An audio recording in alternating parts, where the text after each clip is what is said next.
Welcome back into the Coach Steve Show. We're going to discuss Illinois making too many mistakes versus the Penn State Nittany Lions as they come into Champaign and beat our Illinois Final Illini 30-13.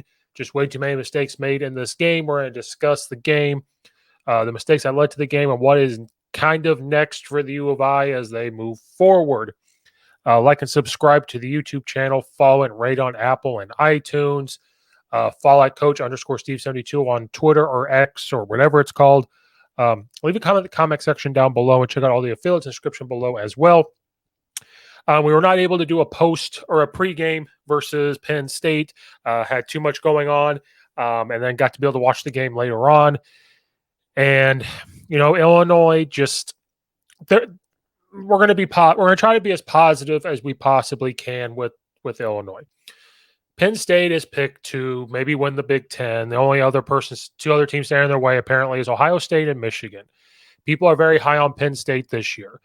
I was not high on Penn State only because every time it seems like you are high on Penn State or anything like that, some type of letdown happens, but they have a good offensive line. Their quarterback play is better. Their defense, they got upgraded on defense. So people are very high on Penn State. So we knew that this would be a very tough game. And coming off the tough loss versus Kansas, what kind of Illinois team were we going to see? What kind of defense were we going to see? What was going to happen on offense? And I think overall, I know the score is 30-13. I thought they played tough. Penn State's offensive line did get a lot of movement on our defensive line at times, but I still thought the defensive line played a lot better. I thought them flying to the football was a little bit better.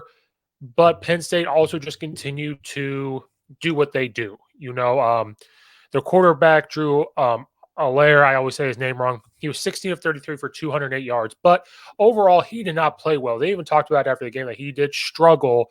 First two games completing 78%. Now, 208 yards, if some say that's struggling, I think that sounds pretty good. But it was just not as consistent passing as they have had in the past. And then they had to really spread the ball around a little bit. Only one passing touchdown. And that came from Trey Potts. He was 1 of 1. So, Allaire didn't play all that well. So then they started to rely on the run game and just wear down the Illinois defense. They had 164 yards rushing from Penn State. Now, when I say they wore down the Illinois defense, it's because the Illinois offense just could not stay on the field long enough to allow Illinois' defense to relax. They just couldn't. If we go over the team stats here, Penn State had the ball for 31 minutes. Illinois ended up having it for 28, but Illinois had 5 turnovers. They fumbled it, and then Luke Altmaier had 4 interceptions. He was 50 of 28, 163 yards and 4 interceptions. Ended up getting benched for John Paddock, who played well. He was 10 of 16, 129 yards, 1 touchdown. And so when you turn the ball over on a fumble and 4 interceptions, you're giving Penn State all this momentum. The defense now has to go out there and just try to hang on for dear life. And you can't win that way in the Big Ten, especially against anybody, really. That really hurt the team. Penn State also on third down was 7 of 18 on third down. They ended up having a total of 383 yards. Again, we're seeing a little bit of differences in our defense, a little bit of woes as they're still trying to figure it out. But I thought there was plays made regardless of numbers. Don't always look at the numbers to say this is exactly how the game went. Illinois still did some good things. Defensive line still disrupted certain plays. There was just a lot of missed tackles. One of the most concerning things is the run game for Illinois. They had 62 yards rushing. Now, minus 20 for John Paddock. That's getting sacked and everything. Reggie Love, I thought, ran well at the beginning of the game. 12 carries, 55 yards, and a touchdown. The thing is that then you see Josh McCray only have 4 carries, minus 2 yards. The run game has not been the same for Illinois. Last year, and the year before, run game. having Luke Altmaier quarterback the first 2 games, I said that the passing game is going to get a lot better. But they also can't sacrifice the run game with who they have. They have the offensive line, they have the running backs. And Josh McCray it was all pointing to that could be the guy. I think Reggie Love ended up being the guy. He had most of the carries for Illinois to start getting back in and winning or continue to put themselves in the position to win and competing. They have to get back to running the football, which then will help Luke Altmaier out, I think, more because he got benched. And Brent Bielema said he called him to see how he was doing. This is going to be a big time test for him because he did not play well. The whole team did not play well ultimately to win the game. Now, they did spread the ball around. Isaiah Williams, 63 yards. Wiltshire, 51 yards. Hollins, 30 yards. Beatty, 29 yards. So the guys that aren't the guys got some touches. A total of 292 passing yards for Illinois. And, 163 coming from Luke Altmaier, John Paddock, 129. There was a quarterback battle going on all spring and summer. So you have a decent backup that can come in. Now it's going to have to probably go back to being a quarterback battle. I know it was reported that Luke Altmaier probably won't lose his starting spot, but it is going to have to go back to being a competition. I also think they have to get back to running the football. They're doing this up-tempo, as Coach Bielema would call it. They're going up-tempo. They're trying to go fast. Don't be surprised if maybe it slows down a little bit. Don't be surprised if they start seeing some heavier packages again. And just kind of like with the Chicago Bears, it always seems like the past couple of years, the Bears in Illinois are on the same page. It seems like they talk to each other. They're going to have a coming to Jesus moment, as I call it, where I said they have to reevaluate themselves coming into the game. And they did a lot of good things again. I cannot stress that enough compared to the yards that was done. Defense, I thought, tackled well at times. I thought they were able to pressure the wide receivers at times. I mean, their biggest receiver, or the most receiving yards that a team had for Penn State, was only 49 yards. 3 receptions here, 3 receptions here. So they had to go around. It was the run game. So, we can't keep comparing it to last year, but last year they could stop the pass, but also stop the run.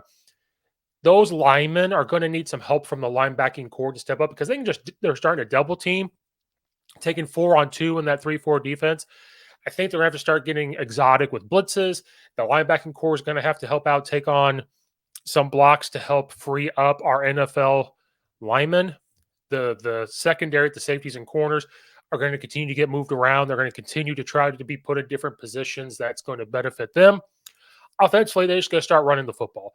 It's exactly what I'm saying about the Chicago Bears. If they start running the football with heavier packages, the slip passes will be there. It allows Luke Altmaier to get his confidence back as we move forward. But they competed with Penn State. I know it was 16-7 at halftime, but they are right there. They're still in the conversation of being a team that can still win some games this year on their schedule. They got to get some confidence. They have to figure out their identity on offense. If they're going to be a full-on pass team, I think they just have to commit to being a full-on pass team. But I think they can go back and establish. I just think that offensive line, you got to start moving those guys around up front. And I think just saying we're going to establish the run for this team the way it's built, we will now have the wide receivers that can get open. But if you're trying to make their life easier, you want Luke Altmaier to get back to being confident, you're going to have to go back to running the football, heavier set packages, maybe more offensive linemen in. I'm not saying go back to old school I formation and do all those type of things. Just kind of go back to kind of what we were doing last year. I don't want to compare it to last year, but if it was working last year with a Tommy DeVito at quarterback and you have Luke Altmaier who can be just as good a passer, if not better, those are the things they're going to have to continue to do. And we saw they could do it against a Penn State. They were moving the ball on Penn State. Penn State should be a little bit worried what they showed on film that Illinois was going to do what Illinois did to them as they move forward. So we just got to have better quarterback play. We got to get back to establishing the run. We got to move that offensive line and move pieces around because we just can't continue. We're going to have to sacrifice strengths to certain spots. And our defensive linebackers, I think, are going to have to start stepping up to do all those things. So I don't want to give up on Illinois just yet. I don't think we should. I think we should continue to ride it out with them. and just continue to be there and watch them. And I think Coach Bielema and staff are going to figure out, but they have to have that come to Jesus moment, and they're going to have to figure out pretty quick because their schedule just continues. Now they finish their non-conference schedule next week, or this upcoming weekend versus FAU. And we'll try our best to have a preview for that one. And then they just go straight into Big Ten play with that big showdown at Purdue versus Coach Walters, which that game got bumped to 2:30 p.m. on that day. So that'll be a fun one. So we'll try to have some previews and everything else. But I think that we have to be positive. They still showed good signs, but it just has to come together. It's we're seeing glimpses here and there. Just got to be a complete full game coming out of them. And I think you'll see that. We're not in a position as Illinois fans to just jump ship yet with Coach Bielema and staff. So I think they're going to be able to get that. So we just have to keep riding it out. That will do it for this episode. Thank you guys for watching and or listening. Make sure you like and subscribe to the YouTube channel. Follow around Apple and iTunes, please. And thank you. We got to get that up. Leave a comment section down below. Leave a comment, the review on the Apple podcast part as well. Check out all the affiliates down below as well. Follow at Coach_Steve72 on Twitter. Thanks everybody for watching and or listening. We will see you guys next time.